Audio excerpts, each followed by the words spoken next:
नमस्कार। मैं डॉक्टर राजकुमारी शर्मा आज आपके समक्ष भारतीय भक्ति परंपरा और मानव मूल्य की पहली इकाई का पहला अंतिम शीर्षक लेकर उपस्थित हुई हूँ। इससे पहले मैंने 3 शीर्षक पर बात कर ली है। ये चौथा शीर्षक है जो 2 भागों में विभक्त किया गया। पहला है आपका भारत की सांस्कृतिक एकता और भक्ति, और दूसरा इसी के साथ जुड़ा हुआ है भक्ति का अखिल भारतीय स्वरूप, जिसमें से आज मैं इसका प्रथम भाग लेकर उपस्थित हुई हूँ, भारत की सांस्कृतिक एकता और भक्ति। दूसरे भाग में मैं आपको भक्ति का अखिल भारतीय स्वरूप बताऊंगी, क्योंकि भारतीय जो सांस्कृतिक एकता और भक्ति है उसमें अनगिनत एक ऐसे शीर्षक लिए गए हैं जिनका विस्तार एक वीडियो में करना थोड़ा सा मुश्किल है, इसलिए इसमें 2 भाग बनाए गए, जिसमें से प्रथम भाग की जो अभिव्यक्ति है वो इस प्रकार से है। हम देखते हैं भारत की सांस्कृतिक एकता और भक्ति को अनगिनत शीर्षकों में वर्गीकृत किया है, जैसे भारतीय संस्कृति की संकल्पना, भारतीय संस्कृति का इतिहास एवं अनेकता का विस्तार, भारत में धार्मिक विविधता, एकता का इतिहास एवं परंपरा, भक्ति का स्वरूप एवं अवधारणा, साहित्य, भारतीय सांस्कृतिक एकता और भक्ति मूल्य, सामाजिक जड़ता को तोड़ते हुए भक्ति का प्रतिरोधी स्वरूप एवं चेतना, भारतीय सांस्कृतिक एकता के स्वरूप पर भक्ति का प्रभाव। हम देखते हैं कि इनमें से कुछ जो एक तरह से तत्व है उसका पहले भी जिक्र हो चुका है। मैंने अपनी पहली वीडियो के अंतर्गत बताया था तो भक्ति काल के बारे में, उसमें काफी चीजें एक तरह से इसमें जुड़ गई हैं, तो उनका विस्तार मैं यहाँ नहीं करूंगी। जिन जिन शीर्षक का यहाँ मैं विस्तार करने जा रही हूँ उसका मैंने यहाँ पर एक तरह से आधार लिया है। जैसे पहला है भारतीय संस्कृति की संकल्पना। भारतीय से यह तात्पर्य है कि हम जिस समाज में रहते हैं या जिस परिवेश में रहते हैं, जिस राज्य में हम रहते हैं या जिस स्थानीय रूप में हम रहते हैं, वहां पर व्यक्तियों के रहन सहन, खान पान, व्यवहार, मूल्यों, विश्वासों, रीति रिवाजों, धर्म, दर्शन, भाषा, साहित्य, कला आदि का एक तरह से रूप देखा जा सकता है।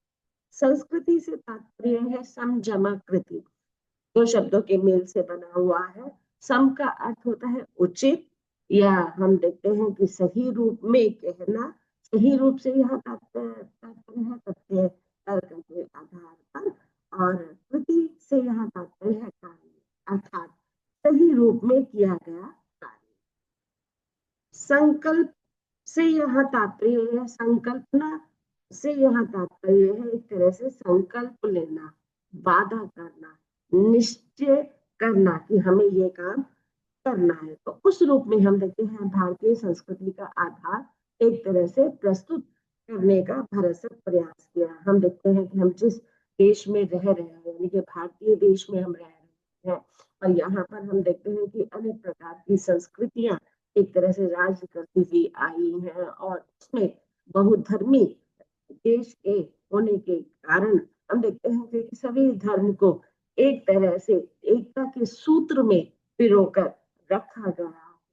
और उसके आधार पर सभी धर्म अपने धर्म के आधार पर एक तरह से अभिव्यक्ति को दर्ज करते हुए दिखाई देते हैं, यानी कि उनकी महत्ता को एक तरह से प्रस्तुत करते हुए दिखाई देते हैं। तो हमारे देश में हम देखते हैं 365 दिन में अनेक प्रकार के वार त्योहार, या हम देखते हैं कि उसमें स्थित उत्सव एक तरह से आते हुए दिखाई देते हैं, और सब लोग अपने रीति रिवाजों के आधार पर, अपनी संकल्पनाओं के आधार पर, अपने रहन सहन के आधार पर, अपने खान पान के आधार पर और उसमें स्थित मूल्यों के आधार पर उनका एक तरह से व्यवहार करते हुए दिखाई देते हैं, जिसके द्वारा वे अपनी संस्कृति को एक तरह से जीवित रखते हुए दिखाई देते हैं। जैसे कि हम देखते हैं कहीं किसी प्रदेश का कुछ प्रसिद्ध है तो कहीं किसी प्रदेश का कुछ प्रसिद्ध है, कहीं की हम देखते हैं कि एक तरह से जो हम वार त्योहार मनाते हैं उसमें किस तरह से एकता का जो रूप है वह भी प्रस्तुत होते हुए दिखाई देता है। तो उस रूप में हम देखते हैं कि बहु संस्कृति वाला देश भी रहे तो अतिशयोक्ति नहीं होगी। यहाँ पर बहुत सारी संस्कृतियां अपने अलग अलग आधार आचार विचार चिंतन मनन के साथ एक तरह से प्रस्तुत होते हुए दिखाई देती है। और उसमें व्यक्ति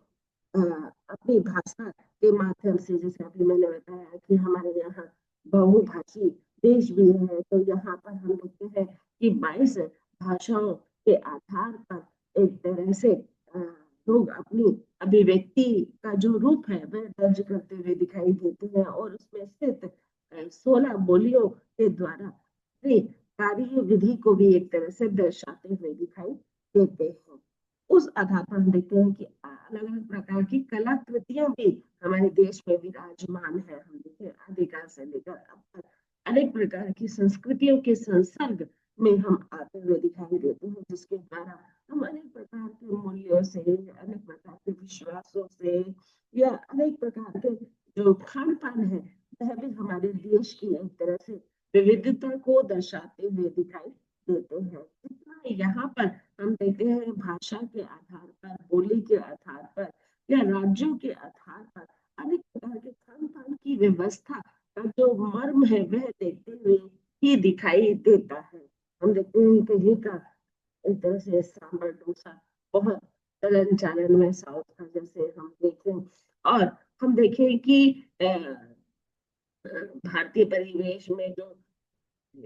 अपना हलवा पूरी एक तरह से बहुत ही आकर्षण का केंद्र रहता हुआ दिखाई देता है। उसमें हम देखते हैं अनगिनत रूप से लोग अपनी आवाजाही भी करते हुए दिखाई देते हैं।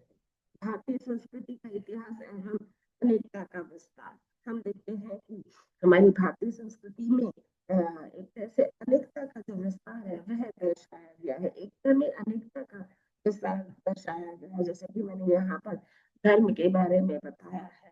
तो उस रूप में संस्कृति किस तरह से अपना परिचायक रूप देते हुए दिखाई देती है। संस्कृति से यह तात्पर्य है परंपरा का महत्व प्राचीन काल से लेकर अब तक भारतीय परिवेश में एक तरह से रहा है और उन परंपराओं के द्वारा ही हम अपनी संस्कृति का एक तरह से निभाते हुए या निर्वाह करते हुए दिखाई देते हैं। धर्म का अर्थ, धर्म का अर्थ हम देखते हैं कि लोगों ने आज के धरातल पर अलग अलग रूप से मान लिया है। लेकिन भक्ति काल के रूप में हम जो धर्म की परिभाषा को देखते हैं तो उसमें हम देखते हैं कि धर्म वही सफल होता है जो अपने परिवेश में या अपने समाज में या अपने देश में एक तरह से लोकहित लोक कल्याण की भावना लेकर उपस्थित होते हुए दिखाई देता है। हम उस रूप में एक तरह से महत्ता अर्जित करता हुआ दिखाई देता है कि किस तरह से मनुष्य मनुष्य का साथ देते हुए दिखाई देता है, उसके हर सुख दुख में एक तरह से खड़े हुए दिखाई देता है, उसके प्रति हित की कामना करते हुए दिखाई देता है। वह धर्म सर्वोपरि धर्म माना जाता है। और देखते हैं यहाँ पर चार धर्म एक तरह से शिरकत करते हुए दिखाई देते हैं, जिसमें हम बात करते हैं हिंदू की, मुस्लिम की, सिख की, ईसाई की। ये चार जो धर्म है प्रमुख रूप से समय समय पर अपनी गतिविधियों के कारण एक तरह से सुर्खियों में भी दिखाई देते हैं। इसमें हम देखते हैं हमारे भारतीय परिवेश में धर्म के रूप में हमारे अनगिनत बार त्योहार मनाए जाते हैं। ऐसे ही अन्य धर्मों के प्रति भी यही आस्था और विश्वास का केंद्र एक तरह से व्याप्त होते हुए दिखाई देता है, जिसके द्वारा लोग अपने धर्म का जो रूप है वह समाज में एक तरह से निर्वाह करते हुए दिखाई देते हैं। धर्म के आधार पर ही व्यक्ति अपनी संज्ञा को अभिव्यक्त करते हुए दिखाई देता है और उसमें रहन सहन खान पान धर्म दर्शन भाषा साहित्य को भी एक तरह से प्रमुख रूप देते हुए हम देखते हैं कि अनेक प्रकार से परंपराओं का जो रूप है, स्वरूप है, वह व्यक्ति के परिवेश को आगे बढ़ाते हुए दिखाई देता है और निरंतर रूप से इसमें हम देखते हैं विकास की जो धारा है वह एक तरह से अभिव्यक्त होते हुए दिखाई देती है। भाषा का हम देखते हैं भाषा किस तरह से मनुष्य के जीवन में महत्वपूर्ण भूमिका निभाती है। अगर भाषा नहीं हो तो व्यक्ति का जो मर्म है वह खत्म होते हुए दिखाई देता है, क्योंकि जब तक संप्रेषण नहीं होगा तब तक भाषा का जो आधार है वह स्पष्ट होते हुए नहीं दिखाई देगा। हम देखते हैं कि हम माध्यम को ढूंढ लेते हैं, उस माध्यम में हम किस रूप का एक तरह से आधार प्रस्तुत कर रहे हैं उसका भी महत्व दिखाई देता है।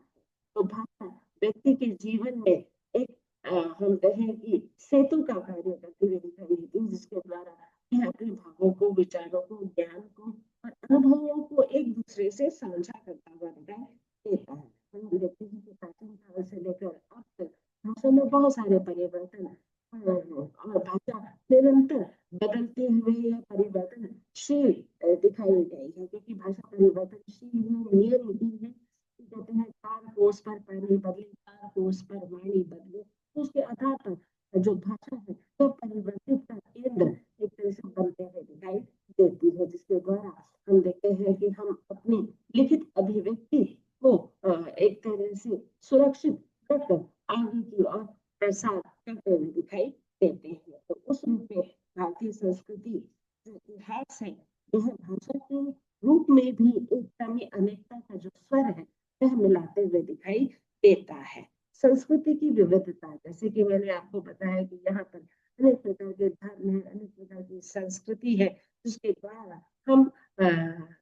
एकता में अनेकता का भाव देखते हुए दिखाई देते हैं। यहाँ पर हम देखते हैं अनेक प्रकार के नृत्य है, अनेक प्रकार के गायन है, अनेक प्रकार से पूजा अर्चना श्रद्धा या नो प्रकार की भक्ति के रूप में उस संस्कृति का जो आधार है वह देखते हुए दिखाई देते हैं। तो जिसके माध्यम से व्यक्ति अपनी संस्कृति का अलग अलग आधार प्रस्तुत करते हुए दिखाई देता है और उसे विरासत के रूप में अन्य पीढ़ी को या अगली पीढ़ी को देते हुए दिखाई देता है। तो उस रूप में हम देखते हैं कि भारतीय संस्कृति का जो इतिहास है वह अनेकता में एकता का जो स्वर है वह ज्ञापित करते हुए दिखाई देता है। हम देखते हैं कि आज हम जो विवाह त्योहार मना रहे हैं उसमें किस तरह से हम विधि वाचन का प्रयोग करते हुए दिखाई देते हैं। विधि वाचन से यहाँ बात करी है कि उसकी करने की विधि क्या है, और आप उसमें देखते हैं बहुत सारे रहे हैं। पहले हम देखते हैं कि पूरी एक तरह से धर्म पंडित के अनुसार उसका ज्ञापन करते हुए दिखाई देते थे, पर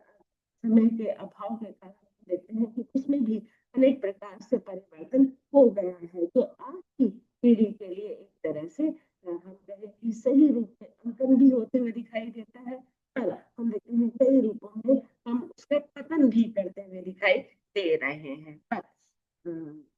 ओवरऑल देखते हैं तो हम भारतीय संस्कृति जो हमारे समाज में आज भी जीवित है और जिसके द्वारा हम अपनी भावी पीढ़ी को एक तरह से रहन सहन या मूल्यों के आधार पर उसका निर्वाह करने के लिए एक तरह से प्रेरित करते हुए दिखाई देते हैं। परवरिश के दौरान हम अनेक प्रकार के मूल्यों को उनको एक तरह से सिखाते हुए दिखाई देते हैं और वह अपने आचरण के द्वारा उसको आगे बढ़ाते हुए दिखाई देते हैं, जिसका विस्तार हम अनेक प्रकार की संस्कृति के संसर्ग में आकर देखते हुए दिखाई देते हैं कि कहाँ पर हम देखते हैं कि हमारे यहाँ पर 16 संस्कारों को एक तरह से बताया गया है, उसमें से 3 संस्कार जो हैं वो हमारे एक तरह से जीवन में कार्यरत होते हुए दिखाई देते हैं, जो प्रमुख एक तरह से हम कहें संस्कार है, जिसके कारण में विवाह और मृत्यु का जो रूप है वह दिखाई देते हैं और हर एक जाति में हर एक धर्म में ये 3 संस्कारों का जो निर्वाह है वो बड़ी ही एक तरह से आस्था श्रद्धा के रूप में करते हुए दिखाई देते हैं। अगला है भारत में धार्मिक विविधता। हम देखते हैं भारत में अनेक प्रकार के धर्म है, तो उसमें विविधता का जो रूप है वह भी हमें देखने को मिलता है प्राचीन काल से लेकर अब तक। जैसे हिंदू, मुस्लिम, सिख, ईसाई, बौद्ध, जैन पारसी आदि हम देखते हैं अनेक प्रकार के धर्म अपने समय अनुसार अपनी गति प्रगति का चित्रण साहित्य के अंतर्गत करते हुए दिखाई देते हैं, जिसमें से हम देखते हैं कि हिंदू, मुस्लिम, सिख, ईसाई तो इस धर्म के चार स्तंभ माने जाते हैं, पर उसमें हम देखते हैं कि इस तरह से प्राचीन काल में जो बौद्ध धर्म की एक तरह से स्थापना स्थापना बुद्ध के द्वारा बताई गई जैन, हम देखते हैं कि जैन धर्म भी अपने नियम और अपने सिद्धांतों के प्रति एक तरह से कहते हैं कि पूरी तरह से निर्वाह करते हुए दिखाई देता है, शिद्दत से निर्वाह करते हुए दिखाई देता है। उसी तरह से पारसी, यानी कि हम देखें पारसी जो धर्म है वह भी अपने अलग अलग विचारों के आधार पर, या हम कहें कि अपने धर्म के आधार पर एक तरह से नतमस्तक होते हुए दिखाई देता है। यहाँ पर हम देखते हैं कि अनेक प्रकार के संप्रदाय भी एक तरह से चलन चलन में रहे। इस पूरी इकाई में हम देखते हैं कि जो आपके संप्रदाय है, नियम है, सिद्धांत है, इसका बहुत ज्यादा आख्यान इन आचार्यों के द्वारा एक तरह से किया गया है, जिसमें हम देखते हैं कि संप्रदाय प्रमुख रूप से करते हुए दिखाई दे रहे हैं भक्ति काल में। उसमें वैष्णवी वैष्णवी धर्म से या वैष्णवी संप्रदाय से यहाँ तात्पर्य है भगवान विष्णु की सत्ता को मानने वाले। हम देखते हैं कि भक्ति काल में एक तरह से सगुण जो है वह कहीं ना कहीं वैष्णव यानी कि विष्णु की कृष्ण की सत्ता को मानता हुआ दिखाई देता है। शब्द से यहाँ तात्पर्य है शिव के आधार पर इस संप्रदाय की नींव रखी गई, और इसमें जो शिव के भक्त हैं वे किस तरह से अपने मठ के द्वारा या अपने मठाधीश के द्वारा या अनेक प्रकार के नियम सिद्धांतों के द्वारा उस संप्रदाय को एक तरह से आगे लेकर चले हैं। उसी रूप में हम देखते हैं शाक्त उपासक भी हैं, और संप्रदाय मुस्लिम में दो भागों में विभक्त किया गया है, सिया और सुन्नी आदि के रूप में विभाजित किया गया है। विभिन्न प्रकार के यहाँ पर हम देखें कि सिद्धांतों का भी इस तरह से आधार प्रस्तुत किया गया है, जिसमें हम ब्रह्म समाज और आर्य के रूप में उसका जो संपूर्ण विस्तार है वह देखते हुए दिखाई देते हैं, जिसमें धर्म की सत्ता को कैसे जीव अपने नियम के द्वारा उसके आसक्त कर निर्वाह करते हुए दिखाई देता है। क्योंकि समाज में भी धर्म अपनी पूर्ण रूप से अभिव्यक्ति का जो भार है, अभिभाव है, वह करते हुए दिखाई देते हैं। बौद्ध धर्म हम देखते हैं कि भक्ति काल में बौद्ध धर्म का भी विशेष महत्व देखा जा सकता है, जिसमें इस धर्म को मानने के लिए कुछ हम कहें कि छोटे छोटे वर्गों में इसे वर्गीकृत कर दिया गया था, यानी कि अलग अलग संप्रदाय में इसे बांट दिया गया था। उसमें हम देखते हैं हीनयान और महायान संप्रदाय को दर्शाया। हीनयान यानी कि हम देखते हैं कि इसमें की परिभाषा है वह जो वहाँ के एक तरह से मठ होते थे, और उनमें जो आचार्य पद पर या हम उनके मानने वालों के रूप में उसको एक तरह से प्रस्तुत करते हुए दिखाई देते थे। महायान को भी एक तरह से के द्वारा वर्गीकृत किया गया था, जिसमें धर्म के मानने वालों की जो एक तरह से संख्या कह लीजिए, किसी भी तरह का कोई नियम कानून वहां पर नहीं था, जो भी उस धर्म को मानने वाला था उसके लिए महायान के दरवाजे एक तरह से खुले हुए दिखाई देते थे। यही से हम देखते हैं कि अनेक प्रकार के जो आडंबर है, अनेक प्रकार के जो हम कहे बाह्य आडंबर है, उनका रूढ़ियों का, अंधविश्वास का एक तरह से समाज में वर्गीकरण या विस्तार होने की जो संभावना है कहीं न कहीं यही से प्रारंभ और एक तरह से विकास के रूप में दर्शाई जाती है। जैन धर्म को यहाँ पर दो भागों में विभक्त किया है, दिगंबर और श्वेतांबर आदि रूपों में। इन सब मैं संक्षिप्त में ही एक तरह से विस्तार कर रही हूँ, आगे आप इसे पूर्ण विस्तार के रूप में किताबों से पढ़ लीजिएगा। देखते हैं हम जैन भी अपने एक तरह से कट्टर नियमों के प्रति आदर दिखाई देते थे। इन्हीं के द्वारा हमने यह जाना कि शाम के 6 बजे के बाद किस तरह से इश्क का काम करते देता है, किस तरह से यह अपने धर्म के प्रति एक तरह से नतमस्तक दिखाई देते थे और नियम के अनुसार ही कार्य करते हुए दिखाई देते थे। ये इनका कुछ प्रमुख एक तरह से नियम और सिद्धांत जिनके ये निर्वाह करते हुए दिखाई देते थे। मिली जुली भाषा और संस्कृति का रूप हमें भक्ति काल में देखने को मिला है। भारत में देखते हैं कि मिली जुली भाषा के मिश्रित भाषा का प्रयोग हम अपनी संस्कृति, अपनी सभ्यता, अपनी परंपरा में विश्वासों, रूढ़ियों आदि के रूप में करते हुए दिखाई देते हैं। साहित्य, भारतीय सांस्कृतिक एकता और भक्ति मूल्य हम देखते हैं कि किस तरह से भक्ति काल का निर्वाह या भक्ति काल का एक तरह से आरंभ हुआ, तो उस समय में हम देखते हैं कि समाज में कितनी प्रकार की एक तरह से अलग अलग विचारधाराएं पनप रही थी और उन विचारधाराओं में अलग अलग नियम सिद्धांत या कहे कि सगुण निर्गुण भक्ति के रूप में लोग आस्था का जो रूप है वह प्रस्तुत करते हुए दिखाई दे रहे हैं। उस रूप में हम देखते हैं कि किस तरह से जो सांस्कृतिक एकता और भक्ति मूल्य है वह कार्य करते हुए दिखाई दे रहे थे। उसमें हम देखते हैं कि इसका इतिहास बहुत ही बड़ा है, जिसका आधार की किताबों में विस्तृत रूप से प्रस्तुत किया है। हम देखते हैं जो आदिकाल से लेकर हम कहें कि एक तरह से रीतिकाल तक का समय था, तो उसमें हम देखते हैं कि जो धर्म था, हम कहें कि जो आस्था था, सारा बटा हुआ सा दिखाई देता जैसे ही आधुनिक काल आया तो उसमें हम देखते हैं कि कैसे इसकी परिभाषा अलग अलग समाज सुधारकों द्वारा, विद्वानों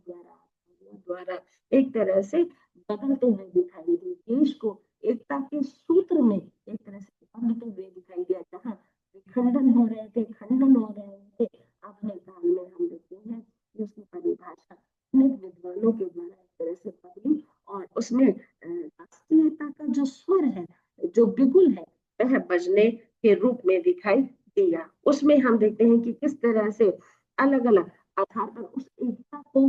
सजोया गया, उसे एकता को विस्तार किया गया है। जैसे मंदिरों और मूर्तियों पद्धतियों में एक तरह से बदलाव की भावना को देखा जाता है। हम देखते हैं मंदिरों में किस तरह से मूर्तियों का एक तरह से व्याख्यान अलग अलग प्रकार के लोगों ने एक तरह से अपने आधार किया है। जैसे कि मैं यहाँ बात कहूँ कि सगुण इस तरह से रूप का व्याख्यान ये हम देखते हैं मूर्ति पूजा के विरोध में या मूर्ति पूजा के खंडन में कबीर का जो भाव है या कबीर संप्रदाय से संबंध लोगों की जो एक नकारात्मक थी, उसका भी हमने दिग्दर्शन साहित्य में देखा है कि किस तरह से वह मूर्ति पूजा का विरोध करते हुए देते हैं। वह कहते हैं भगवान जो प्रत्येक जीव में, पशु में, पक्षी में, कण कण में एक तरह से विराजमान होते हुए दिखाई देते हैं। हम देखते हैं कि उसकी परिभाषा भी बदलते हुए दिखाई दी। आचार व्यवहार की व्यवस्था में हमें एक तरह सुशिक्षित होता चला गया, समाज और परिवेश के अनुसार उसके व्यवहारों में एक तरह से परिवर्तन की भावना को देखने का रूप स्वरूप भी हमें इसी काल के दौरान मिलता हुआ दिखाई देता है। समाज के सभी वर्गों जैसे कामगारों, किसानों, मजदूरों में अनेक प्रकार के भाव का जो रूप है वह भी हमें एकता के रूप में एक तरह से दिखाई देता है कि कोई समस्या आती है तो पूरा देश एक तरह से एकजुट होते हुए दिखाई देता है। और यही भारतीय संस्कृति का एक तरह से मूल्य या बहुमूल्य रूप भी हमें एकता के रूप में देखने को मिलता है। कवियों ने उस समय संवाद को यानी कि अपने अपने द्वारा जो उन्होंने देखा, जाना, पढ़ा, उसे संवादों के द्वारा समाज में एक तरह से जान दिया, ज्ञापन करने का संभवतः प्रयास किया। हम देखते हैं कि उसी में पदों यानी कि जो साहित्य, भारतीय संस्कृति, एकता और भक्ति मूल्य के रूप में तो दक्षिण भारत में इसे कहीं ना कहीं समाज में अनेक प्रकार की अभिव्यक्तियों को व्यक्त करने का रूप मिल गया कि किस तरह से व्यक्ति अपनी मन में या समाज से वह उत्पीड़न वेदना महसूस कर रहा है, वह अपनी भाषा के द्वारा एक तरह से अभिव्यक्त करते हुए दिखाई देते हैं। जैसे इसमें प्रमुख रूप से कबीर के बारे में बताया है कि कबीर के पदों में दोहों के माध्यम से उन्होंने निर्गुण निराकार ईश्वरीय शक्ति का एक तरह से गुणगान किया है। उन्होंने धर्म के प्रति या हम कहें कि बाह्य आडंबरों के प्रति, मनुष्य व्यवहार के प्रति या समाज में जितनी भी गतिविधियां उस समय में चलित चालित के रूप में, भेदभाव के रूप में या भक्ति के रूप में इस तरह से आसूत हो रही थी, उन्होंने पदों के द्वारा इस तरह से उसको प्रस्तुत करने का प्रयास किया। एक दोहा की एक लाइन मैं यहाँ पर बोलना चाह रही हूँ, आपकी किताबों में उन दिनों दोहों के माध्यम से उसने प्रयास किया है। मैं था तब हरि नहीं, अब हरि है तो मैं नहीं। कहने का तात्पर्य यहाँ पर यह है कि जब मनुष्य में एक तरह से भक्ति का जो स्वर है वह समझ में आता है, तब वह ईश्वर के प्रति अपनी पूर्ण संपूर्ण समर्पित भावना लेकर एक तरह से उपस्थित होते हुए दिखाई देता है। क्योंकि हर समय की हम कहें हर समय का एक रूप है, एक पायदान है, समय चला जाता है तो उस भाव का कोई महत्व नहीं रहे। तो उस रूप में जब मैं था तब हरि नहीं, यानी कि तब मुझे ये समझ में आया कि ईश्वर है और उनकी शक्तियों के द्वारा ही हमारी सारी गतिविधियों को एक तरह से विकास मिल रहा है, तब मैं उनके समझ एक तरह से प्रस्तुत होने का प्रयास किया। पर अब हरि है तो मैं नहीं, अब मुझे समझ में आया चीजें नहीं थे और तब मुझे समझ में आ गया, तब मैं जीवित नहीं रहा उस हरि के समझ के प्रति अपनी भावना को व्यक्त करने के लिए। तो मनुष्य को हर काम समय पर करने आवश्यक है, जिसके द्वारा इसका भाव यहाँ पर बताने का प्रयास किया है। हिंदू मुस्लिम बाह्य आडंबरों का एक तरह से विरोध वो के माध्यम से जताने का किया है। और हम देखते हैं जाति प्रथा या ऊंच नीच के रूप में भी कबीर ने अनेक प्रकार की क्रिया प्रतिक्रिया या विरोध के रूप में चीजों को दिखाने का प्रयास किया है। भक्ति की जो महत्ता है वह अलग अलग रूपों में दर्शाई गई है। जैसे हमने गुण भक्ति की या सगुण भक्ति की बात करते हुए दिखाई देते हैं, उसके आधार पर हम अलग अलग रूप में चीजों को अभिव्यक्त भी करते हुए दिखाई देते हैं। सामाजिक जड़ता को तोड़ते हुए भक्ति का प्रति विरोधी स्वरूप भी एक तरह से दिखाया गया है। इस काल में सभी कवियों ने अपने अपने दोहों के माध्यम से चीजों को या मूल्यों को या हम कहे अभिव्यक्तियों को या जिस तरह का समाज चल रहा था उसमें किस तरह से या भक्ति के प्रति समर्पण या हम कहें कि अनेक धाराओं में लोगों के विचार है, चिंतन है, कुल बुला रहे थे, जिन्होंने दोहों के माध्यम से इस तरह से प्रस्तुत करने का प्रयास किया। अगली वीडियो में मैं आपको भक्ति का अखिल भारतीय स्वरूप के बारे में एक तरह से